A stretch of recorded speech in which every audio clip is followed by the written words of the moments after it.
Ils ont entre 17 et 30 ans. De jeunes actifs, pour la plupart diplômés de hautes études, en lettres ou sciences politiques. Tous partagent le même désir, voir l'essayiste Éric Zemmour se présenter en 2022. Des millennials qui se font appeler la génération Z, l'initiale de leur idole. Parce qu'on a tous grandi avec lui à la télé et qu'on adhère à ses idées. Il n'est pas spécialement brimé par un parti, justement, il a cette forme d'indépendance qui le rend crédible et qui peut lui permettre aussi d'être lucide et de toujours s'exprimer comme il le souhaite sur tous les sujets, et donc ce qui lui permet d'avoir une cohérence.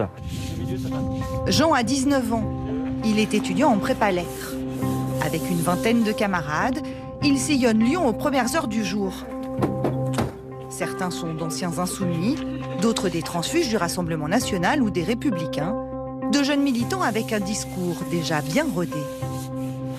Ce n'est pas Paris qui décide le candidat pour la France, c'est le peuple qui appelle le candidat. C'est vraiment une situation qui est inédite, et donc nous on fait tout à notre échelle pour se mobiliser, pour qu'on entende parler de nous, et pour que lui, il entende notre appel. Ce jour-là, ils ont collé 200 affiches dans la ville, qu'ils disent avoir eux-mêmes financées. Leur soutien serait spontané. Allez, Zemmour. Les générations Z se retrouvent sur un réseau social populaire chez les jeunes, Discord. Ils revendiquent plus d'1 millier d'adhérents en France et affirment n'avoir aucun contact avec Éric Zemmour ou son entourage. Les affiches, elles, renvoient pourtant à cette page internet. Un site de pétition en ligne, lancé par le maire d'Orange, un très proche d'Éric Zemmour. Il est au courant de cette pétition? Ah bah oui, je vois pas comment il pourrait ne pas être au courant. Vous en êtes où là du nombre de... Plusieurs dizaines de milliers. Quand on en sera plusieurs centaines de milliers, on vous le dira. Maire d'Orange depuis 26 ans, Jacques Bompard veut mettre son réseau au service d'Éric Zemmour, dans l'idée aussi de faire battre Marine Le Pen, qu'il juge trop laxiste. Quel espoir peut porter Marine Le Pen? Elle ne combat plus l'immigration. Vous savez, j'ai été exclu du Front, moi, en 2005, parce que je ne voulais pas que le Front abandonne la lutte contre l'immigration. Et le seul, aujourd'hui, qui a le courage de combattre l'immigration, c'est Éric Zemmour. La machine est en marche. Le premier intéressé laisse clairement la porte ouverte à une candidature.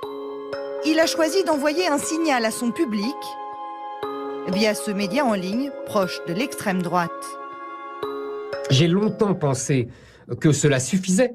C'est-à-dire, je me suis longtemps dit, c'est déjà, je suis dans la bataille idéologique, et c'est déjà faire de la politique. Peut-être qu'il faut passer à l'action parce que la prévision, la prédiction, même la prophétie ne suffit pas. Derrière cette tentation présidentielle, une femme, Sarah Knafo. C'est elle qui œuvre dans l'ombre du polémiste, presque comme une directrice de campagne. La voici il y a 2 ans, au premier rang de la convention de la droite qu'elle contribue à organiser. À cette occasion, elle rapproche Éric Zemmour de Marion Maréchal. Les prémices d'une ambition politique pour le journaliste. Elle y croit beaucoup, elle en parle beaucoup avec lui, évidemment, et quelque part, elle est plus déterminée que lui. Elle gravite à l'intersection de ce qu'on appelle la droite hors les murs, c'est-à-dire une droite assez radicale qui ne se retrouve pas chez Marine Le Pen, qui ne se retrouve pas chez les Républicains, et qui essaye de faire émerger des choses dans l'espace politique qu'elle conçoit entre la droite et le Rassemblement national. Sarah Knafo n'a même pas 30 ans, mais elle connaît parfaitement les rouages de l'appareil d'État.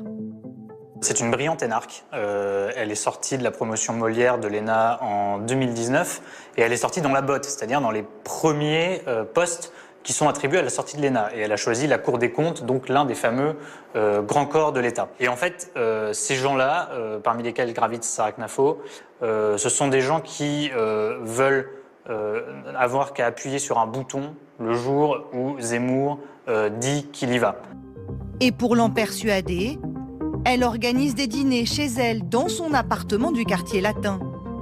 Elle joue les entremetteuses, notamment avec Patrick Stefanini, ex-bras droit de François Fillon, un stratège qui connaît par cœur les campagnes électorales. Antoine Diers, militant LR et directeur de cabinet en mairie depuis 7 ans, a lui aussi rencontré Éric Zemmour. Il souhaitait entendre des gens qui font de la politique. Il a été très heureux que je puisse lui mettre sur le papier quelques éléments de ce que j'ai pu voir sur le fonctionnement des mairies, qu'on parle un petit peu de la vie politique en province, du fonctionnement des services publics. Des rencontres tous azimuts pour pallier une faiblesse intrinsèque dans l'entourage de l'éditorialiste. Ce qui manque à l'équipe Zemmour, ce sont des techniciens opérationnels de haut niveau. C'est un directeur de campagne qui a une expérience. Ce sont des gens qui ont des relais dans l'appareil d'État ou qui sont eux-mêmes en poste, qui sont capables de produire des notes, qui sont capables d'organiser leurs relais, qui sont capables d'orchestrer des ralliements, qui sont capables de lever des fonds. Ça, c'est tout un défi pour une campagne présidentielle. Une campagne qui pourrait s'avérer compliquée. Éric Zemmour a reçu 3 condamnations pénales pour injure et incitation à la haine raciale. Le polémiste fait également l'objet de plusieurs accusations d'agression sexuelle. 20h et presque 45 minutes, on évoque